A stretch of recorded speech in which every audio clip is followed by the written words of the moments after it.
Hey Dreamer, please. Hi guys, welcome back to my channel. Today we'll be checking out Platin in Arena, and I know he comes as a surprise as well.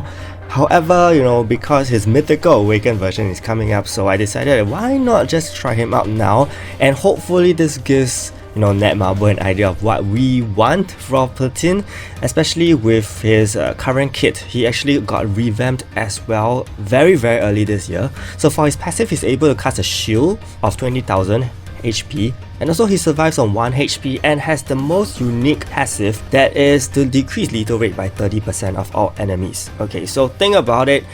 Lethal rate is very high now, especially with people running Fenrir, so having 30% down is actually pretty neat, especially if enemies do not have Fenrir. That's even better. You will really have to totally remove a multiplier in effect. One more thing to note is that Yonhi and Cult actually have remove shield effects, so I'm actually trying him out in a meta where there's so many things against him, but let's see how this goes. He also has the very famous conversion of HP to 1, and also is able to remove buffs, but I don't think that will be necessary because there's no more buffs on the field. And he also deals 300% to 3 enemies, decrease their awakening gauge by 5 points, and also has a 50% chance to electrify them for 2 turns. So again, 2 turns is not the usual turn count that we have for all the more current heroes, like 3 turns. For his awaken skill, he deals 300% as well to all enemies instead, decreases buff duration by 1 turn, and ignores 30% defense.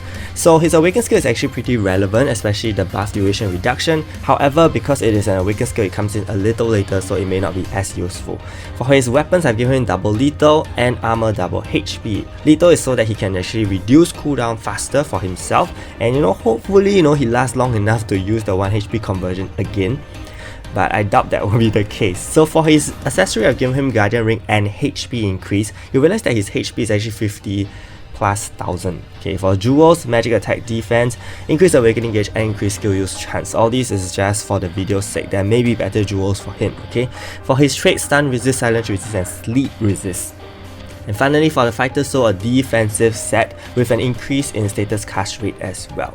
So then after thinking about it, I decided that why not just give him all the skill cooldown that he can get. So that is why not only on fighter soul I changed it, but also I gave him the Fallout jewel that decreases skill cooldown, so that we try to maximize the possibilities of him using the 1 HP conversion if possible, and then hopefully we see whether that works. If it doesn't, then you guys know. So for the first match, I need you guys to look very closely at Platin. He actually has a shield, so that is not a buff.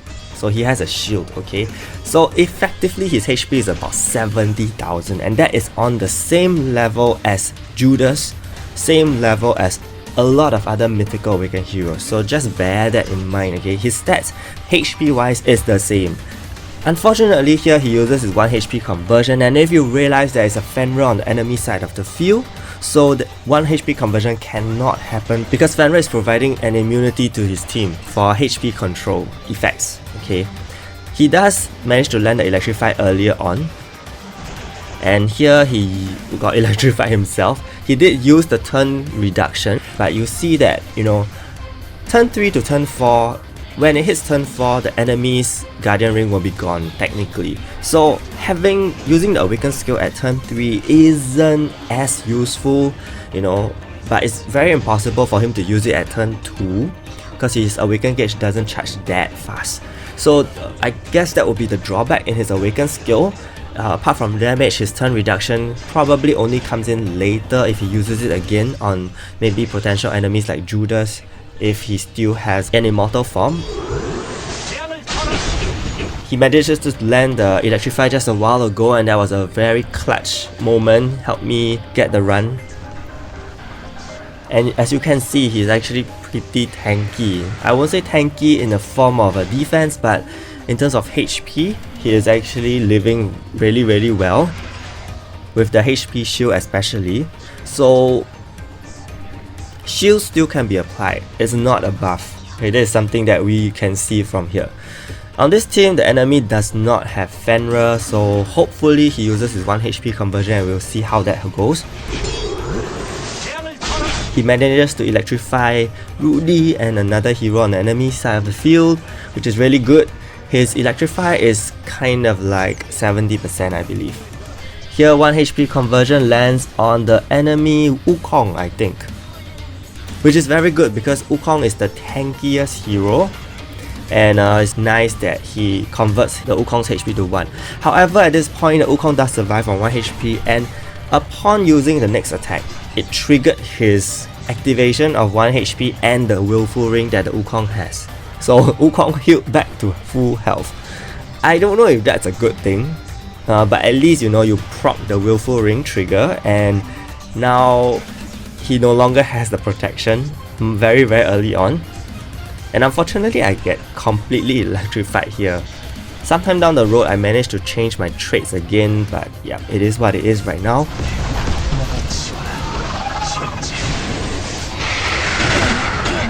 I think you can see that in terms of damage output, it's still pretty high, but please start taking note of the damage from the enemy side. If there's really crit and lethals, you realize that the lethal is not very obvious anymore. 30% lethal is actually a big drop if you think about it, especially if the enemy does not have Fenrir, because it is very unlikely that currently people are using full lethal builds on their heroes, so lethal rate won't be super high. They will probably use crit and lethal, and the most maximum your lethal can go from there is about 30%. So Platin actually reduces that to almost 0 in that sense. And unfortunately for the team, he went past the turn 6 count, and I got my Judas in immortal form. I'm not sure if I'm gonna come back from this, because his team is actually both on 1 HP.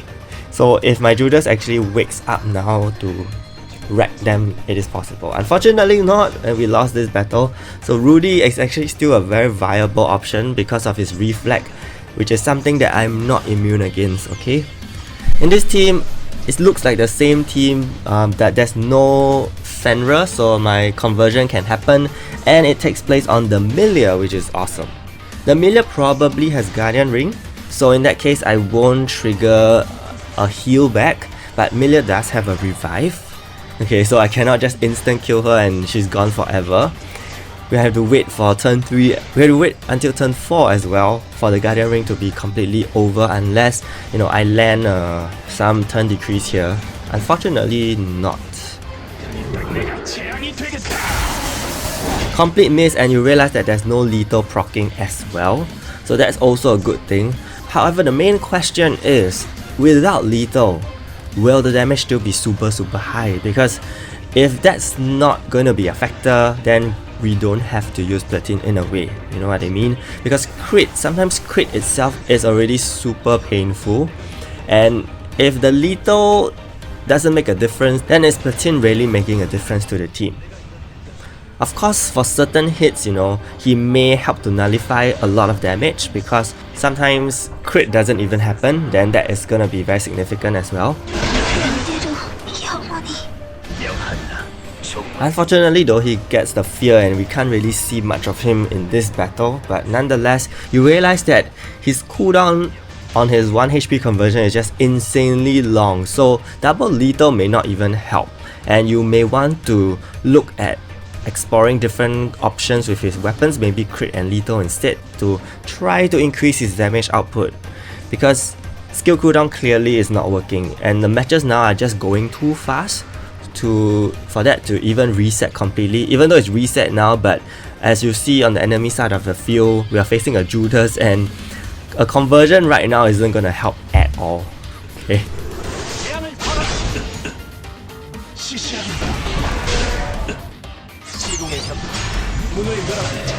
Unfortunately, somehow the Immortality is not a buff, so even though this skill removes buffs, you cannot remove the Immortality. Okay, that's another very weird discrepancy that I realized, and yeah, it is what it is. And based on his Mythical Awakened form, I don't think we are going to have this 1 HP conversion anymore, because both his skills look like they are damaging skills, and that may be something that will be gone from his skill set. So if you like to have a copy of a Platin with the 1 HP conversion, I guess you can actually, start to keep one awakened version of it.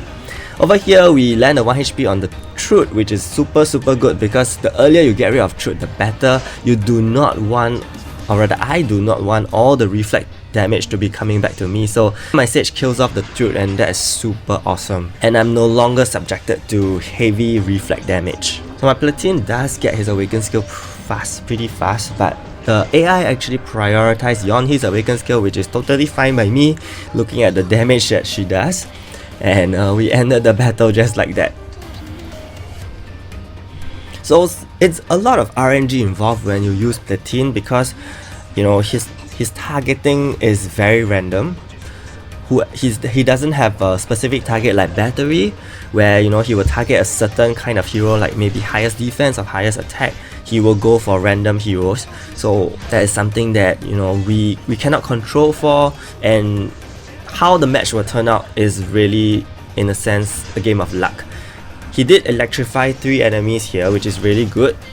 So kind of shut down the enemy team by half the efficiency of the enemy team for 2 turns.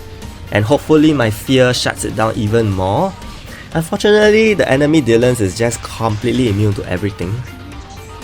But you realize that he's not doing much lethal damage as well.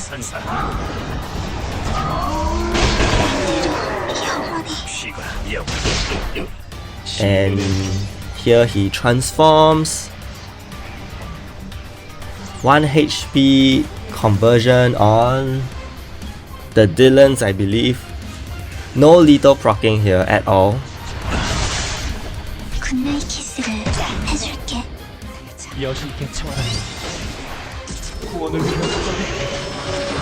So even though Platin killed him here, you realize that his skill is actually not super strong and also not beneficial, because buff duration reduction at this point doesn't really help.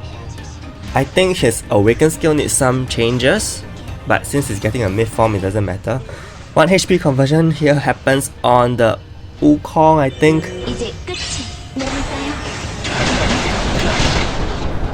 And again, that's a good thing, although I can't really see clearly who he landed it on. So the outright counter to Platin is actually Fenrir, because Fenrir has HP control and also increases lethal rate, which completely just nullifies whatever Platin is doing.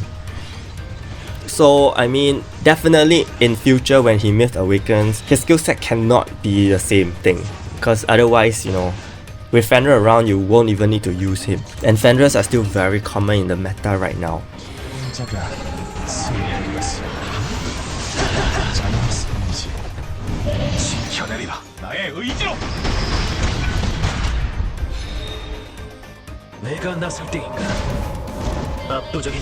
Here my Fear lands, so Fear and Electrify actually goes very well. Of course the enemies do not have Electrify resist, probably also, oh, no Paralyze resist as well. So I think this is pretty unfortunate for this enemy. He seems to be lacking some resistances against a lot of common CC.